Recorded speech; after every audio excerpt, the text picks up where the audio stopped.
Bismillahirrahmanirrahim. Assalamualaikum warahmatullahi wabarakatuh.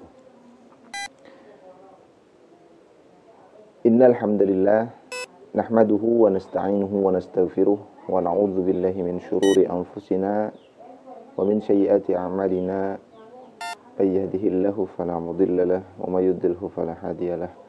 Asyhadu an la ilaha illallah wahdahu la syarika lahu wa asyhadu anna Muhammadan abduhu wa rasuluh.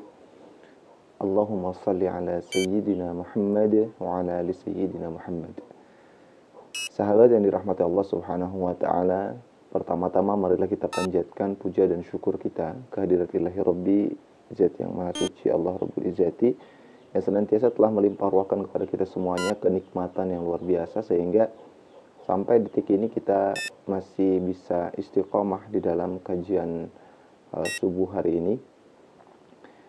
Mudah-mudahan Allah Subhanahu wa taala menambahkan kenikmatan kepada kita ketika kita menjadi orang yang pandai untuk bersyukur. Karena kata Allah, la in syakartum la azidannakum wa la in kafartum inna adzabi lasyadid.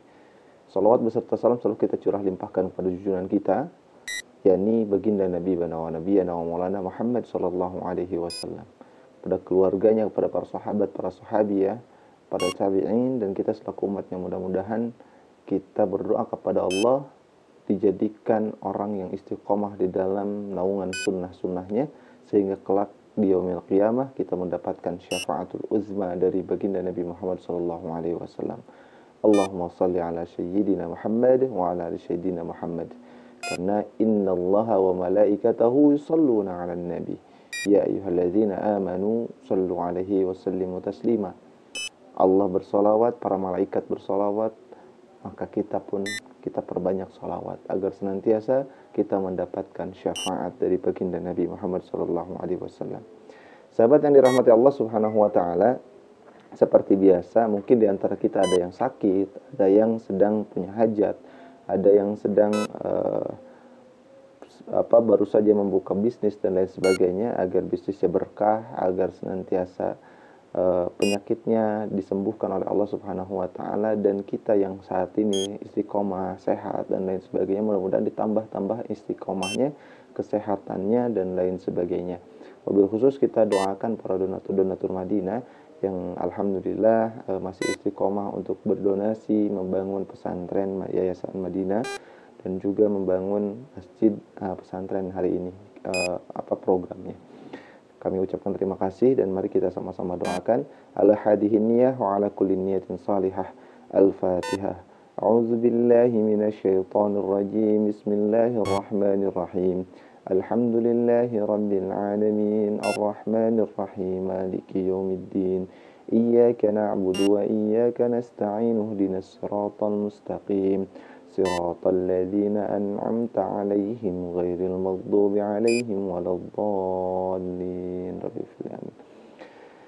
Alhamdulillahirabbil alamin. Mudah-mudahan doa kita semuanya dikabul oleh Allah Subhanahu wa taala dan kita menjadi orang-orang yang paling beruntung di hidup di muka bumi ini. Baik sahabat yang dirahmati Allah Subhanahu wa taala, kita akan masuk ke dalam materi kita, yaitu syarat wajib puasa. Di hari kemarin kita masuk kepada syarat sah puasa. Yang harus dipahami dulu hadirin, apa syarat sah dan apa syarat wajib. Perbedaannya di mana? Mungkin di antara kita masih ada yang bingung gitu ya. Kalau syarat sah, maka seseorang berpuasa itu akan sah puasanya ketika 4 syarat sah itu dipenuhi. Yang kemarin kita sampaikan ya. 4 itu apa saja? Yang pertama adalah Islam, gitu kan. Seorang non muslim maka tidak sah berpuasa. Kemudian berakal, yang tamyiz, ya. Tamyiz itu adalah mukallaf. Mukallaf itu adalah yang balik dan berakal tentunya, begitu.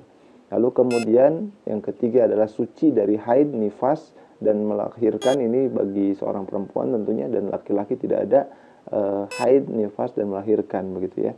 Nah, kemudian yang terakhir, yang keempat adalah berpuasa pada waktu yang diperbolehkan untuk berpuasa, karena ada hari-hari yang dilarang untuk berpuasa. Itu syarat sah. Jadi seorang puasa sah terpenuhi 4 syarat tadi. Kalau tidak, salah satunya tidak terpenuhi, ya, maka tidak sah puasanya. Kecuali kalau laki-laki 3, kalau perempuan ada 4, yaitu haid, nifas, dan melahirkan. Begitu, itu syarat sahnya. Nah, sekarang hadirin yang dimuliakan Allah Subhanahu wa taala, syarat wajib. Syarat wajib itu adalah seseorang berpuasa, seorang muslim atau seseorang itu diwajibkan berpuasa ketika memenuhi 5 syarat kewajiban ini, ya. Ketika syarat wajib ini sudah terpenuhi, maka orang tersebut itu wajib untuk berpuasa. Ketika tidak berpuasa, maka dosa lah dirinya, gitu ya. Nah, syarat wajib puasa itu apa? Syarat wajib puasa itu di dalam kitab Safinatun Najah, kemudian disyarah oleh Imam An-Nawawi Al-Bantani di dalam kitab Kasyifatus Sajah, itu ada 5 syarat wajib puasa. Dan ini menjadi pendapat jumhur ulama, begitu ya. Apa saja syarat wajib puasa itu? Yang pertama adalah Islam, ya. Yang pertama Islam, yang kemudian yang kedua adalah mukallaf atau taklif, ya. Mukallaf itu adalah dia berakal dan juga balik dan juga berakal, gitu. Seperti tamyiz tadi, gitu ya. Ketika tamyiz, maka seorang anak kecil dia berakal, tapi kemudian akalnya belum memenuhi syarat untuk melaksanakan kewajiban-kewajiban dalam agama, dalam syariat. Kenapa? Karena dia masih belum bisa membedakan mana yang baik, mana yang buruk, mana yang halal, mana yang haram, gitu ya. Nah, maka syarat wajib puasa pun berlaku. Wajib seseorang ketika dia sudah balik, sudah berakal, dan akalnya sehat, gitu. Kemudian yang ketiga adalah mampu secara badaniah dan secara syar'iyah. Ada mampu secara badaniah, ada mampu secara syar'iyah. Lalu kemudian yang keempat adalah sehat. Sehat badannya, sehat fisiknya, sehat batinnya, begitu ya. Kemudian yang kelima, yang terakhir adalah mukimin. Mukim itu adalah dia tinggal di tempat tersebut. Beda dengan tamu yang berkunjung dari belahan dunia yang lain, gitu ya. Maka itu tidak kena wajib untuk berpuasa. Kalau tamunya baru datang, ya, lewat 3 hari, maka sudah bukan tamu lagi, begitu ya. Itu ada ketentuannya lagi nanti. Baik, hadirin yang dimuliakan Allah Subhanahu wa taala, kita kupas. Yang pertama, syarat wajib berpuasa itu adalah Islam. Syarat wajib yang pertama adalah Islam, maka hadirin yang dimuliakan Allah Subhanahu wa taala, orang kafir berarti tidak wajib untuk berpuasa. Nah, orang kafir tidak wajib untuk berpuasa. Orang Islam itu wajib untuk berpuasa. Meskipun dia masuk Islamnya hanya sekedar masuk Islam. Nah, misalnya ada seorang kafir kemudian masuk Islam itu karena pernikahan, karena warisan misalnya, gitu ya, dan lain sebagainya, gitu. Maka orang tersebut mau gak mau sudah kena wajib berpuasa, gitu ya. Ketika dia tidak melaksanakan puasa, maka dia berdosa, dia bersalah dan dia berdosa. Maka hadirin yang dimuliakan Allah Subhanahu wa taala, ketika kita muslim, walaupun hanya cuman KTP saja, maka sudah masuk ke dalam kewajiban berpuasa. Diwajibkan untuk kita berpuasa. Beda halnya, kata para ulama, dengan orang yang murtad.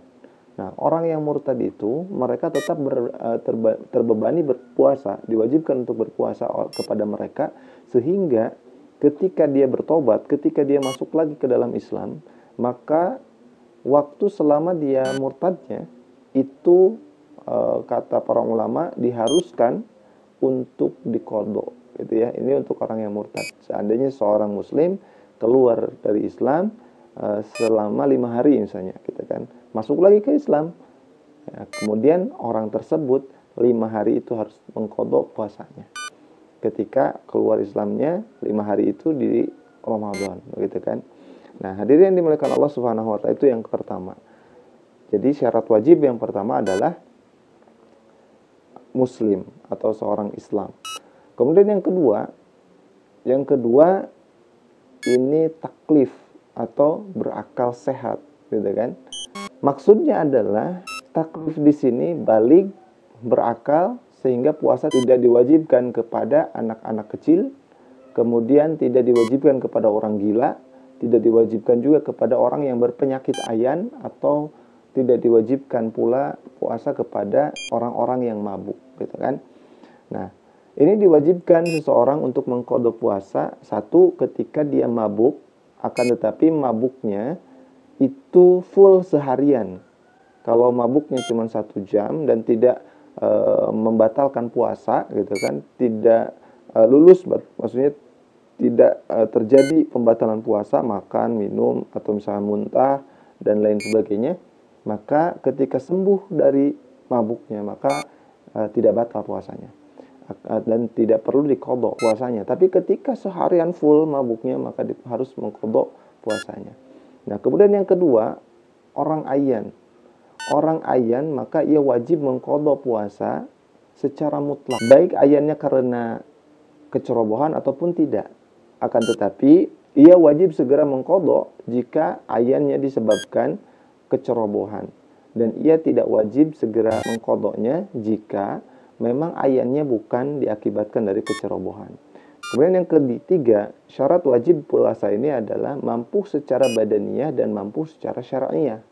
Secara badaniyah di sini adalah tentunya fisik kita, batin kita, gitu ya, itu mampu, tidak sakit jiwa, tidak sakit fisiknya, yang kemudian menyebabkan ketika kita puasa maka sakit kita akan lebih parah misalnya, maka kita wajib untuk berpuasa ketika keluar daripada hal-hal yang kemudian menghalangi kita untuk melaksanakan puasa, seperti sakit dan lain sebagainya. Nah, itu contoh daripada mampu secara badannya. Adapun mampu secara syar'iyah, mampu secara syar'iyah itu adalah ketika contohnya seorang wanita haid, nifas, melahirkan, gitu kan. Nah, ini syar'iyah. Maka hadirin yang dimuliakan Allah Subhanahu wa taala, ketika seseorang perempuan belum haid, belum nifas, itu kan, belum melahirkan, maka terkena kewajiban untuk berpuasa. Kemudian yang keempat, daripada syarat wajib berpuasa adalah sehat. Sehat walafiat, sehingga tidak wajib orang sakit yang kemudian ketika sakitnya itu dia puasa, tambah sakit, tambah parah sakitnya, maka tidak wajib untuk berpuasa. Tapi ketika sakitnya itu tidak mengganggu puasanya, tidak mengganggu fisiknya, tidak mengganggu jiwanya, maka wajib untuk berpuasa. Tapi ketika ada seseorang yang kemudian sakit, memungkinkan ketika sakitnya itu akan mengganggu tubuh yang lain ketika berpuasa, dan nggak tahu sakitnya itu akan sembuhnya kapan, gitu kan.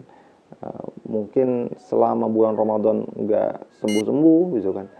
Nah, itu tidak wajib untuk berpuasa. Atau seseorang yang sudah tua, seorang yang sudah tua, nggak mampu lagi berjalan, nggak mampu lagi mengosongkan perutnya itu dari puasa, maka ini tidak wajib untuk berpuasa, walaupun nanti ada ketentuan khusus untuk orang-orang yang seperti ini. Nah, hadirin yang dimuliakan Allah Subhanahu wa taala, itu membolehkan untuk tidak berpuasa orang-orang yang tidak sehat. Tapi orang-orang yang sehat, bugar, sehat secara fisiknya, sehat secara akalnya, gitu kan, maka ini wajib untuk berpuasa. Dan yang terakhir, hadirin yang dimuliakan Allah Subhanahu wa taala, yang kelima, syarat wajib daripada puasa itu adalah mukimin, yaitu mukim, seorang yang tinggal, seorang mukim di satu daerah, maka wajib untuk berpuasa.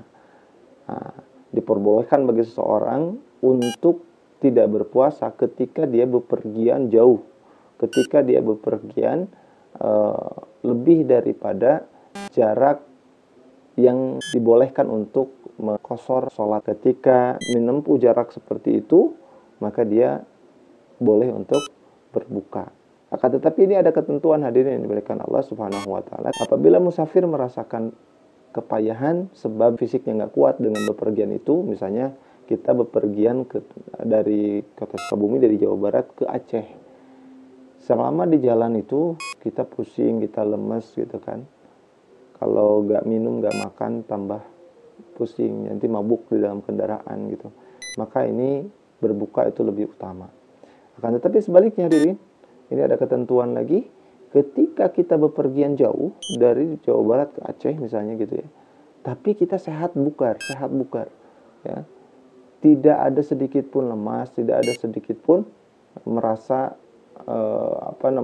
kalau lelah mungkin ada aja ya, tapi badan kita sehat gitu, kuat lah gitu ya, maka berpuasa, melanjutkan puasa itu lebih utama. Kemudian yang kedua, Zaid berkata, diperbolehkan tidak berpuasa bagi musafir adalah sekiranya ia berpisah dari tempat yang disyaratkan harus dilewati musafir sebelum fajar secara yakin. Oleh karena itu, apabila seorang berniat puasa di malam hari, kemudian ia berpergian dan ragu apakah ia tadi berpergian sebelum fajar atau sesudahnya, maka ia tidak diperbolehkan untuk berbuka dalam puasanya. Dikecualikan lagi dengan musafir yang seperti tadi saya sebutkan adalah orang yang terus-menerus bepergian.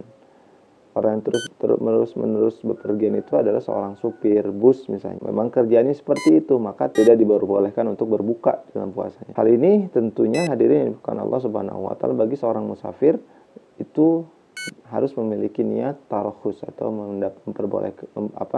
memperoleh keringanan. Itu ya teman-teman sekalian. Ini harus diperhatikan hal-hal yang seperti ini agar kita tidak melaksanakan sesuatu di luar syariat. Baik, hadirin yang dimuliakan Allah Subhanahu wa taala, itu 5 syarat wajib dalam berpuasa. Semoga kita bisa menjalani puasa di bulan suci Ramadan ini dengan baik, dan mudah-mudahan kita mendapatkan keutamaan bulan suci Ramadan dengan sempurna. Amin ya Allah ya rabbal alamin. Sekian yang bisa kami sampaikan. Mohon maaf atas segala kekurangan. Wallahul muwaffiq ila aqwamit thoriq. Wabillahi taufiq wal hidayah. Wassalamualaikum warahmatullahi wabarakatuh.